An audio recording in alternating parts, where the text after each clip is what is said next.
ચોમાસાની સિઝન હતી. કચ્છના સૂકા ભઠ્ઠ રણમાં અચાનક આવેલો વરસાદ જાણે કોઈ વરદાન બનીને વરસતો હતો.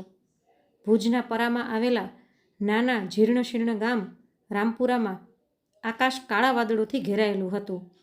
વીજળીના કડાકા અને ભયાનક ગર્જનાઓ વાતાવરણમાં એક અજબ પ્રકારનો ભય ફેલાવી રહી હતી. ગામના પાદરે આવેલો જૂનો અવાવરું કૂવો આજે પણ લોકો માટે એક રહસ્ય બનીને ઊભો હતો. સદીઓ જૂનો એ કૂવો જેના પર જાડા શેવાળ બાજી ગયા હતા. તેની આસપાસની દંતકથાઓ આજે પણ ગામ લોકોના હૃદયમાં ધ્રુજારી ઉપજાવતી. કહેવાતું કે એ કૂવામાં કોઈ જૂનું રહસ્ય છુપાયેલું છે અને જે પણ એ રહસ્યની નજીક જાય છે તે ક્યારેય પાછો આવતો નથી. આજે પણ એ જ કૂવા પાસે એક વૃદ્ધ સ્ત્રી કમળાબા હાથ જોડીને ઊભા હતા. એમની આંખોમાં વર્ષોનો થાક અને એક અનોખી વેદના છલકતી હતી. 20 વર્ષ પહેલાં એમની એકની એક પૌત્રી દિશા એ જ કૂવા નજીકથી ગુમ થઈ ગઈ હતી. દિશા જે એમની આશા હતી, એમનો ટેકો હતી, એ અચાનક ગાયબ થઈ ગઈ હતી. જાણે ધરતી એને ગળી ગઈ હોય. પોલીસ, ગામ લોકો બધાએ શોધખોળ કરી હતી, પણ દિશાનો કોઈ પત્તો લાગ્યો નહોતો. કમળાબા આજે પણ એ જ આશા સાથે જીવતા હતા કે એમની દિશા એક દિવસ પાછી આવશે. ગામના લોકો એમને પાગલ સમજતા હતા, પણ કમળાબાના હૃદયમાં એક અદમ્ય શ્રદ્ધા હતી. દિશા ગુમ થઈ તેના થોડા સમય પહેલાં જ કમળાબાના દીકરા અને વહુનું એક અકસ્માતમાં અવસાન થયું હતું. દિશા એકલી કમળાબાનો સહારો હતી.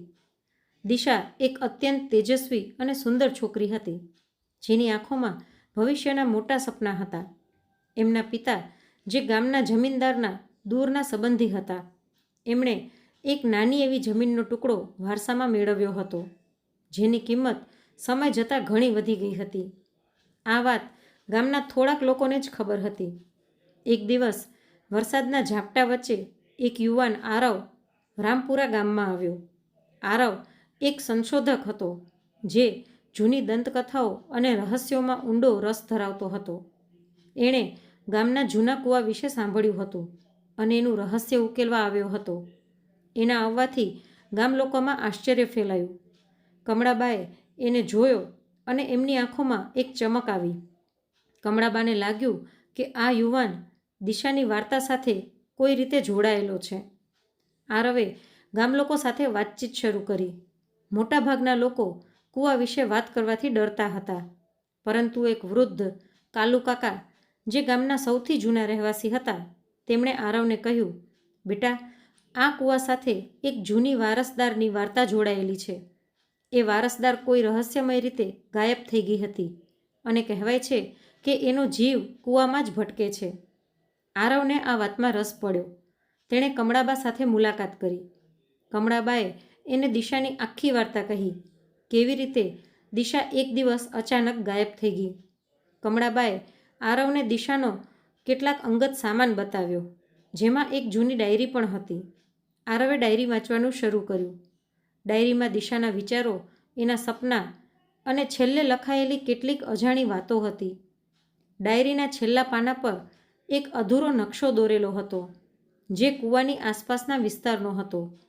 એમાં એક ચોક્કસ જગ્યા પર ગોળ કરવામાં આવ્યું હતું અને એક વાક્ય લખેલું હતું, મારા વારસાનું રહસ્ય અહીં છુપાયેલું છે. આરવને લાગ્યું કે આ કંઈક મોટો કિસ્સો છે. તેણે ડાયરી અને કમળાબાની વાતોને જોડવાનું શરૂ કર્યું. તેને શંકા ગઈ કે દિશા ગુમ થઈ નથી, પરંતુ તેને ગુમ કરવામાં આવી છે અને આનો સંબંધ એની પિતાની વારસામાં મળેલી જમીન સાથે હોવો જોઈએ. આરવે ગામના જમીનદાર ઠાકોર સાહેબ વિશે તપાસ શરૂ કરી. ઠાકોર સાહેબ જે ગામના સૌથી પ્રભાવશાળી અને ધનવાન વ્યક્તિ હતા. એમની ખ્યાતિ ગામમાં સારી નહોતી. આરવે જાણ્યું કે દિશાના પિતાની જમીન ઠાકોર સાહેબની જમીનની બરાબર બાજુમાં જ હતી અને એ જમીન પર ઠાકોર સાહેબની નજર હતી. આરવને ખબર પડી કે દિશા ગુમ થઈ એના થોડા સમય પહેલાં જ ઠાકોર સાહેબે દિશાના પિતાની જમીન ખરીદવાનો પ્રયાસ કર્યો હતો, પણ દિશાના પિતાએ ના પાડી દીધી હતી. એક રાત્રે ભારે વરસાદ વચ્ચે આરવ કૂવા પાસે ગયો. તેણે ડાયરીમાં બતાવેલા નકશા પ્રમાણે તપાસ શરૂ કરી. કૂવાની બાજુમાં એક જૂના મોટા વડના ઝાડ નીચે તેને કંઈક દટાયેલું હોવાનો અહેસાસ થયો. એટલે તેણે ત્યાં ખોદવાનું શરૂ કર્યું. ખોદકામ કરતાં તેને એક ધાતુનું જૂનું બોક્સ મળ્યું. બોક્સ ખોલતા જ આરવ સ્તબ્ધ થઈ ગયો. બોક્સની અંદર દિશાના કેટલાક અંગત દસ્તાવેજો હતા અને એક જૂનું રજિસ્ટર હતું, જેમાં ઠાકોર સાહેબ અને દિશાના પિતા વચ્ચે જમીનના સોદાની કેટલીક શંકાસ્પદ વિગતો હતી. સૌથી આઘાતજનક બાબત એ હતી કે બોક્સમાં એક નાનકડું લોકેટ પણ હતું, જે દિશા હંમેશા પોતાના ગળામાં પહેરતી હતી. આરવ સમજી ગયો દિશા ગુમ થઈ નહોતી, પરંતુ તેની હત્યા કરવામાં આવી હતી અને હત્યારો બીજો કોઈ નહીં પણ ઠાકોર સાહેબ જ હતા.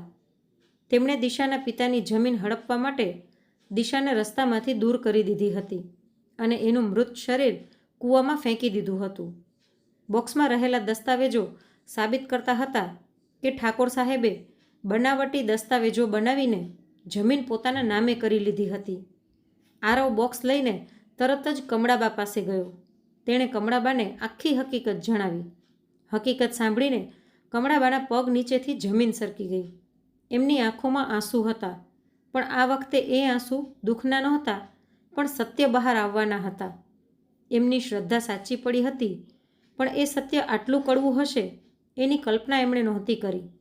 આરવે પોલીસને જાણ કરી. પુરાવા એટલા મજબૂત હતા કે ઠાકોર સાહેબ ભાગી શક્યા નહીં.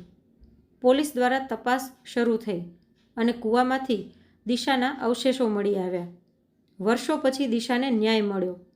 ઠાકોર સાહેબની ધરપકડ થઈ અને એમને સખત સજા થઈ. કમળાબાએ દિશાના અંતિમ સંસ્કાર કર્યા. એમની આંખોમાં આજે પણ આંસુ હતા, પણ એમાં એક નવી શાંતિ હતી. દિશાને ન્યાય મળ્યો હતો અને એની આત્માને શાંતિ મળી હતી. રામપુરા ગામના કૂવાનું રહસ્ય ખુલ્લું પડી ગયું હતું. કમળાબા હવે એ જ ઓટલે બેઠા હતા. વરસાદ બંધ થઈ ગયો હતો. સૂર્યના કિરણો ધીમે ધીમે ધરતી પર પથરાઈ રહ્યા હતા. એમણે ઉપર જોયું. આકાશમાં મેઘધનુષ રચાયું હતું, જાણે એમની દિશા હસી રહી હોય. કમળાબાના હૃદયમાં એક અનોખી શાંતિ હતી. એમની દીકરી ભલે શારીરિક રીતે પાછી નહોતી આવી, પણ એના આત્માને શાંતિ મળી હતી અને એના વારસાનું રહસ્ય ખુલ્લું પડ્યું હતું. કમળાબા જાણતા હતા કે દિશા હવે મુક્ત છે અને એ હંમેશા એમની સાથે જ રહેશે, આ માટીની સુગંધમાં અને એમના હૃદયના દરેક ધબકારામાં. તો મિત્રો, આ વાર્તા તમને કેવી લાગી તે કોમેન્ટ કરીને જરૂરથી જણાવજો. અને જો વાર્તા ગમી હોય તો લાઈક કરીને વધુમાં વધુ શેર પણ કરજો. અને આવી જ અવનવી વાર્તા સાંભળવા માટે ચેનલને સબસ્ક્રાઈબ જરૂરથી કરજો. ફરી મળીશું નવી વાર્તા સાથે. આવજો.